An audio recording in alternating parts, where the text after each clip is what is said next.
Okey, poin yang kelima, jadikan tempat kita tinggal ni sebuah aset. Okey, macam mana cara dia? Adakah dia kena beli ke, kena sewa ke apa? Okey, zaman Babylon dulu, memiliki rumah adalah sebuah kestabilan. Tapi bila kita masuk ke zaman kita ni, tak semestinya kena ambil jawapan bulat-bulat dengan kena beli rumah. Maksud yang dia cuba nak sampaikan adalah, kalau kita beli rumah, pastikan rumah yang kita beli tu, kita mampu nak bayar, tak sesak nafas, tak sesak income kita nak bayar rumah tu. Dan kalau kita sewa pun, berpatutan dengan income yang kita ada. Janganlah kita hidup nak kena buat kerja penat-penat untuk bayar rumah kita. Kalau ada income 1,000, janganlah beli sewa rumah 2,000, janganlah sewa rumah 1,000. Penatlah.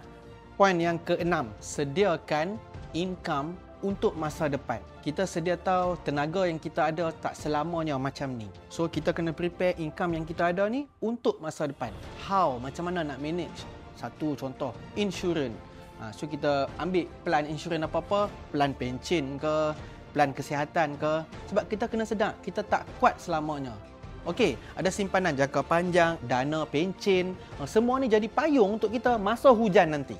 Masa kita dah letih, masa kita dah tak sihat, masa kita dah penat, tenaga tak tinggi macam sekarang, kita ada income yang secure untuk kita. Okey, Poin nombor 7, tingkatkan skill. Lagi tinggi skill kita, lagi tinggi ilmu kita, lagi meningkat income kita. Rezeki ni naik bila kemampuan kita pun meningkat. Sentiasa tambah ilmu, sentiasa cari ilmu, sentiasa tingkatkan ilmu dan skill untuk tambahkan income kita. Okey, ending dia simple, penutup dia simple. Kalau kita follow semua 7 formula ni, income kita mesti berubah, kewangan kita mesti berubah, pendapatan kita mesti berubah. Okey, nak lagi detail, klik back kuning.